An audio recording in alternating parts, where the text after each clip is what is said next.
Hello friend, हमारी आज की कहानी है सबक। बेटे तुषार के जन्मदिन की शॉपिंग कर केक और मिठाई का ऑर्डर देने नीलेश्वरी शहर की नामी दुकान में घुसी तो अनिमेष को एक अति सुंदर लड़की के साथ हंस हंस कर काफी पीते देखकर चौंक गई। वह बिना कुछ कहे ही दुकान से बाहर निकल आई। उसका मस्तिष्क शून्य हो गया था। उसे लग रहा था जैसे वह वहीं गिर जाएगी। थोड़ी देर पश्चात जब वह शयन हुई तो बिना ऑर्डर दिए ही वह घर की ओर चल दी। नीलेश्वरी को समझ में नहीं आ रहा था कि वह क्या करे। कुछ दिनों से वह अनिमेष के व्यवहार में परिवर्तन आता तो देख रही थी।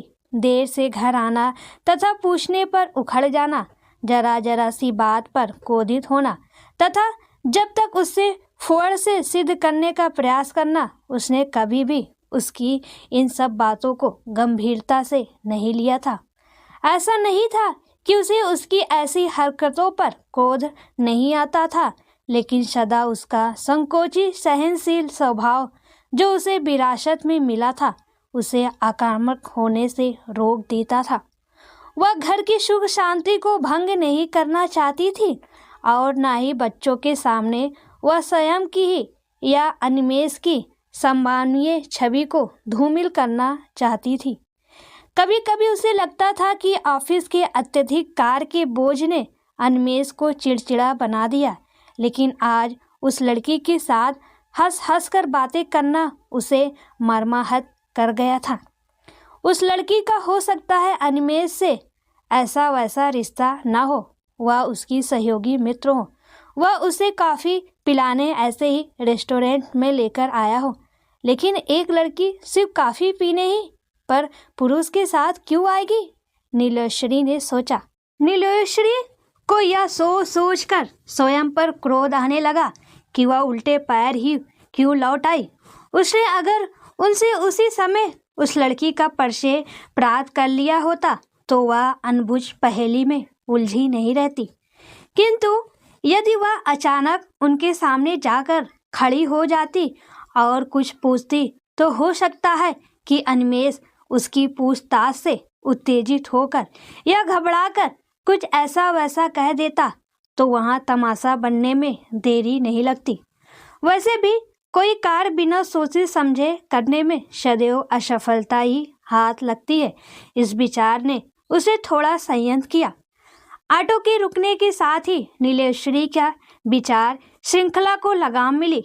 बच्चों ने तुरंत आकर उसके हाथों से सारा सामान ऐसे ले लिया मानो वो उसके आने का ही बेसब्री से इंतजार कर रहे हों।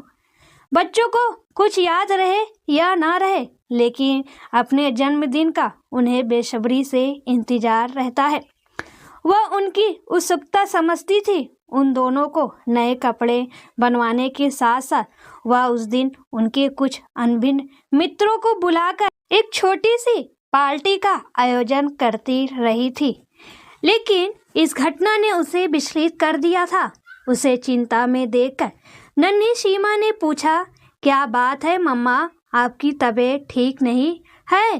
तबीयत तो ठीक है बेटा, बस ऐसे ही थोड़ा थक गई हूँ, कहते हुए वो आंखें बंद करके बैठ गई। उस मासूम बच्ची से आखिर कहती भी तो क्या कहती?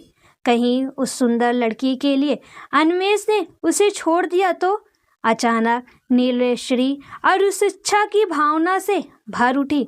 वह अतीत सुंदरी तो नहीं थी, लेकिन उसकी साधारण रूप रंग में आकर्षण अवस्था जिसे उसने जब तक महसूस भी किया था, लेकिन सदा से ही तड़क भड़क एवं दिखावे की संस्कृति से दूर रहने की मानसिकता के कारण उसकी सारी दुनिया इच्छाएं आकांक्षाएं घर की परिधि के अंदर विशेषकर बच्चों के इर्द गिर्द सिमट कर रह गई थी। इसका उसे कभी भी अफसोस नहीं रहा था, क्योंकि उसके अनुसार बच्चों का जीवन बनाने के लिए इंसान को कुछ तो त्याग करना ही होगा, लेकिन बच्चों का जीवन संभालने की धुन में वह घर के अत्यंत ही महत्वपूर्ण सदस्य की उपेक्षा करने लगी है, इसका उसे कभी भान ही नहीं हुआ था। पिछली कुछ घटनाएं उसके मस्तिष्क में चलचित्र की भांति मंडराई तो उसे अनिमेष की बजाय स्वयं में ही दोष नजर आने लगा। कभी ऑफिस से आकर अनिमेष उससे कहीं घूमने या पिक्चर देखने या किसी मित्र के घर चलने के लिए कहता तो वह कभी बच्चों को होमवर्क करवाना है या अभी सीमा को डांस क्लास लेकर जाना है या तुषार अभी तक जिम में नहीं लौटा है, स्कूल से आकर उसने ढंग से नाश्ता भी नहीं किया था, या ऐसे ही अन्य कोई बहाना बनाकर अनिमेष के आग्रह को टाल जाती थी। पता नहीं क्यों उसे बचपन से ही सैर सपाटा या कपड़े गहनों का कोई शौक नहीं था। साड़ी भी वह जो सुबह नहा धोकर पहन लेती उसे ही पूरे दिन पहनकर रह जाती थी। उसे याद आया कि उसकी इस आदत पर कभी कभी अनिमेष चिढ़कर कहता, तुम्हारे साथ बैठे तो ऐसा महसूस होता है कि मसालों के डिब्बे के बीच में बैठा हूँ। इतनी साड़ियाँ अलमारी में बंद पड़ी है, पता नहीं किस दिन काम आएगी। अनिमेष को सदा से ही अच्छे अच्छे कपड़े पहनने का शौक था। वह जब भी कहीं टूर पे जाता तो उसके लिए साड़ी अवश्य लाता था। उसकी अलमारी हर जगह की साड़ियों से भरी है। पटोला, कांचीपुरम, बनारसी सिल्क, ढकाई सिल्क, ताज, बलूचरी इत्यादि इत्यादि। न जाने क्यों उसे कहीं जाने तथा कपड़े बदलने में अत्यंत ही आलस आता था। उसे कपड़ों में पैसा लगाना व्यर्थ लगता था। यही कारण था कि अनिमेष की फिजूल खर्ची पर अंकुश लगाते हुए वह ऐसे अवसरों पर जब तक बिगड़कर कहती, क्या आवश्यकता थी साड़ी लाने की, अभी मकान की किस्त भरनी है, तुषार की स्कूल की पिकनिक जा रही है, वो भी जाने की जिद कर रहा है, उसके लिए भी पैसे चाहिए, सीमा गिटार सीखना चाहती है, उसकी फीस के पैसे देने हैं, साड़ियाँ तो मेरे पास वैसे ही इतनी है कि पहन ही नहीं पाती हूँ। उसकी बातें सुनकर अनिमेष आश्चर्य से उसकी ओर देखता रह जाता। उसने तो अपने इष्ट मित्रों से सुना था कि स्त्रियों की मन को जीतना हो तो साड़ी या गहना उपहार में दे दो, लेकिन ये तो न जाने किस मिट्टी की बनी है, उपहार प्राप्त कर भी खुश नहीं होती है। हर बार उससे प्राप्त नई साड़ी को देखकर ऐसे ही बहानों का अंतहीन सिलसिला प्रारंभ हो जाता था। अतः उसने उसके लिए साड़ी या कोई उपहार लाना ही बंद कर दिया था।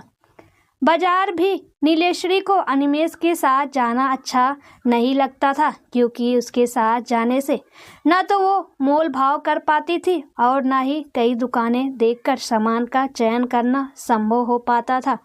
अतः वह दिन में ही अपनी सुविधा अनुसार कभी अकेले या कभी किसी सहेली के साथ ही शॉपिंग करने चली जाती थी। एक तरह से वह घर की छोटी छोटी वस्तुओं की खरीदारी के लिए अनिमेष को परेशान नहीं करना चाहती थी, लेकिन कभी कभी उसने महसूस किया था कि अनिमेष को उसका ऐसे अकेले जाना भी अच्छा नहीं लगता था, क्योंकि अक्सर ही वह उसके द्वारा लाए सामान में कुछ न कुछ कमी निकाल ही देता था। यह अपने लिए लाई वस्तुओं को देखकर झुंझला कर कहता, तुम अपनी और बच्चों की शॉपिंग ही किया करो, हरे नीले पीले रंग के कपड़े पहनाकर मुझे जोकर मत बनाओ। उसने उसकी बातों को कभी गंभीरता से नहीं लिया था। उसने कहीं पढ़ा था कि स्त्री और पुरुष एक ही गाड़ी के दो पहिए होते हैं, दोनों में सामंजस्य स्थापित होने पर ही जीवन रूपी गाड़ी सुचारू रूप से चल पाती है। लेकिन उसे पता नहीं कहाँ चूक हो गई कि उसकी गाड़ी असमय ही लड़खड़ाने की कगार पर आ पहुंची है। आज नीलेश्वरी को स्वयं अपने व्यवहार पर शर्मिंदगी महसूस हो रही थी। हो सकता है उसके रूखे व्यवहार के कारण ही अनिमेष उससे दूर हुआ हो। वह यह क्यों भूल गई थी कि आज का पुरुष अपनी अर्धांगिनी को सुंदर गृहिणी के साथ साथ सर्वगुण संपन्न संगिनी के रूप में प्राप्त कर ज़्यादा गौरवान्वित महसूस करता है, जो उसके साथ साथ कदम से कदम मिलाकर चल सके तथा सभा सोसाइटी में राजनीतिक, सामाजिक, आर्थिक मुद्दों पर अपनी बेबाक एवं निष्पक्ष राय पेश कर सके। वो तो अक्सर उसके मित्रों के द्वारा दी गई पार्टी में भी कोई ना कोई बहाना बनाकर जाने से इनकार कर दिया करती थी। नतीजा यह हुआ कि वह अकेले ही पार्टी में जाने लगा। तब भी उसे लगता था कि अच्छा हुआ, अब वह बच्चों पर और ज़्यादा ध्यान दे पाएगी। दरअसल उसका दिन बच्चों से ही शुरू होता था और बच्चों के साथ ही समाप्त होता था। अनिमेष के लिए तो उसके पास समय ही नहीं था। कभी कभी अन्वेष अपने मित्रों को पार्टी देना चाहता तो वह बजट को रोना लेकर बैठ जाती। यह सच है कि उसने फिजूल खर्ची पर अंकुश लगाने का प्रयास किया था तथा इसी के परिणाम स्वरूप वह शहर की पॉश लोकेलिटी में मकान बुक कराने में सफल हो गए थे। नीलेश्वरी के अनुसार किराए पर प्रत्येक महीने इतनी रकम देना फिजूल खर्ची है। यदि अपना मकान होगा तो इसी मकान से वह मकान की किस्त भर सकते हैं तथा कुछ वर्षों पश्चात घर अपना हो जाएगा। आज उसे महसूस हो रहा था कि जीवन के एक ही मोर्चे पर सफलता प्राप्त करने की धुन में वह दूसरे मोर्चे पर ध्यान ही नहीं दे पाई। अन्वेष के कदम से कदम मिलाकर नहीं चल पाई। क्या उसने कभी अन्वेष की इच्छा को जानने या समझने का प्रयत्न किया? क्या वो जब तब अपनी इच्छाओं आकांक्षाओं को ही उस पर थोपने का प्रयास नहीं करती रही? क्या उसने जब तक अपनी बात को ही सही सिद्ध करने का प्रयास नहीं किया?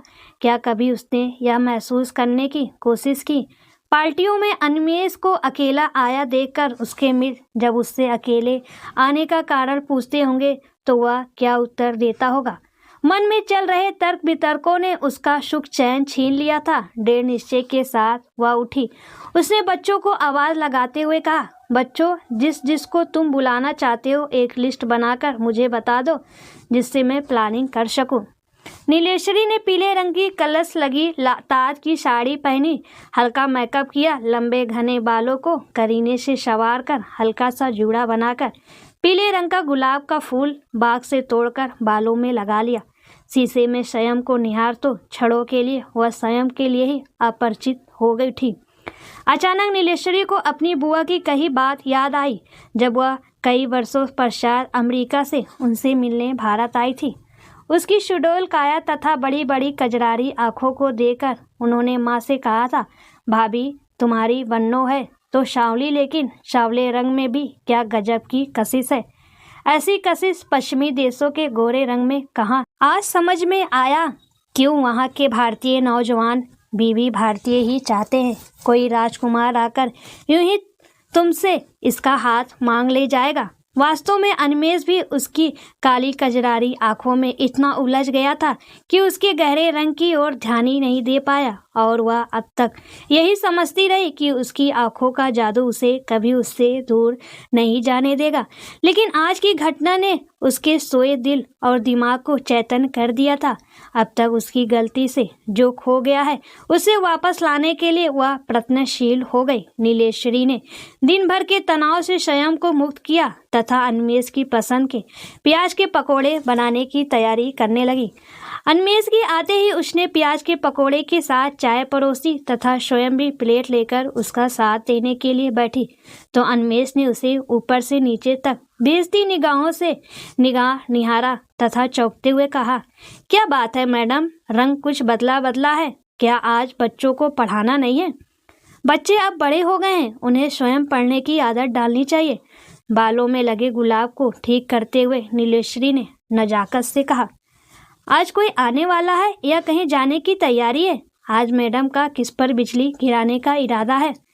अचानक इतने दिनों पश्चात अन्वेष का चिर परिचित स्वर उसके अंततः स्थल में हिलोर पैदा करने लगा था।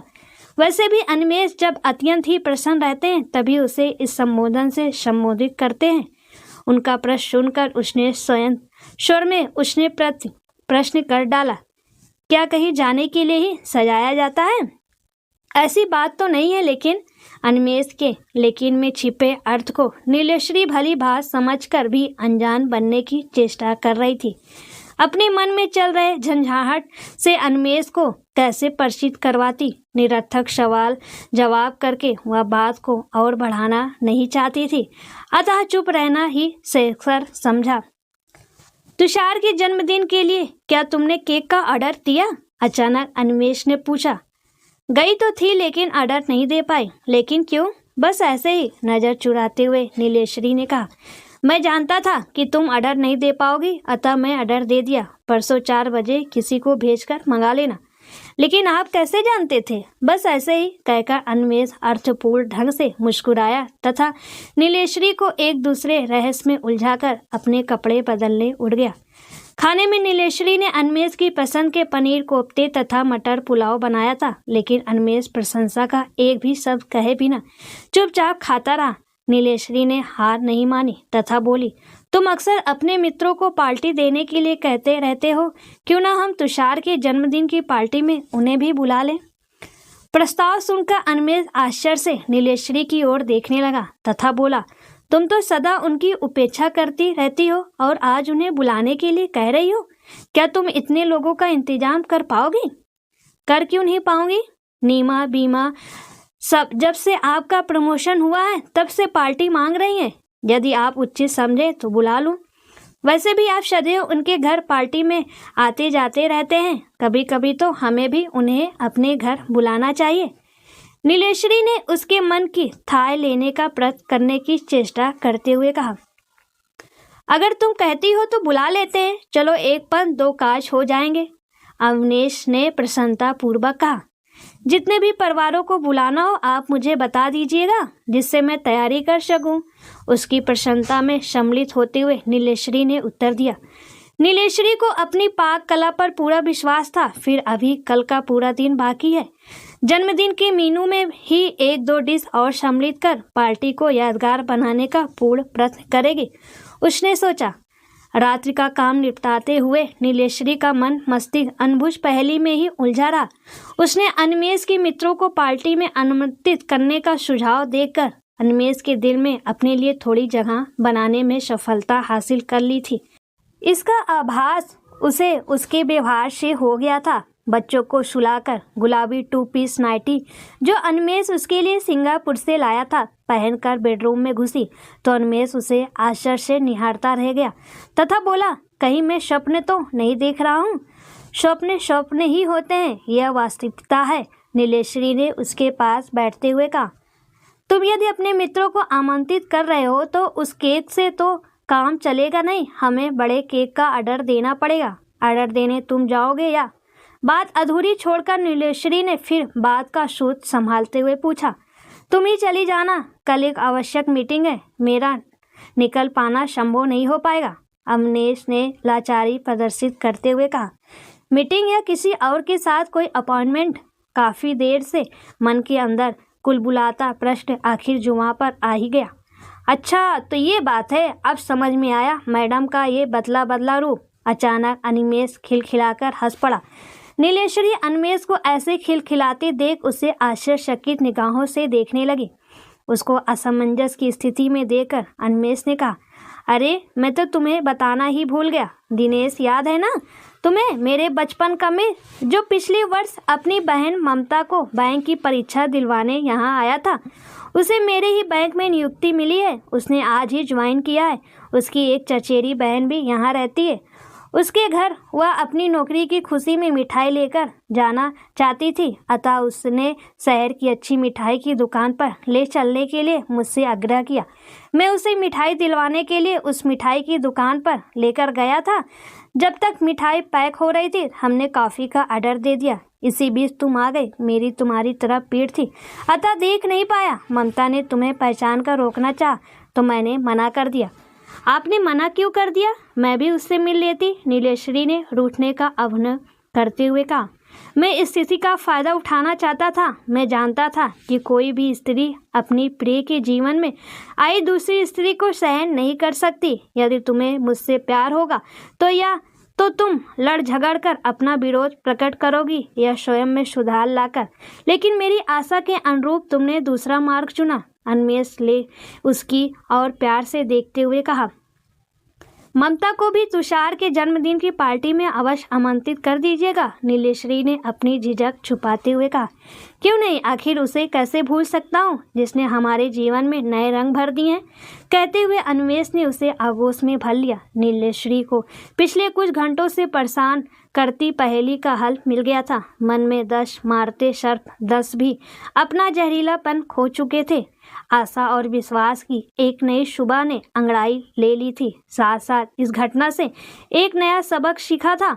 कभी कभी आंखों देखी और कानों सुनी बातें भी सच नहीं होती। अतः किसी बात पर बिना सोचे समझे कोई निर्णय लेना या किसी को दोषी ठहराना न केवल रिश्तों को तोड़ सकता है वरन जीवन को असमय ही बदरंग भी बना सकता है।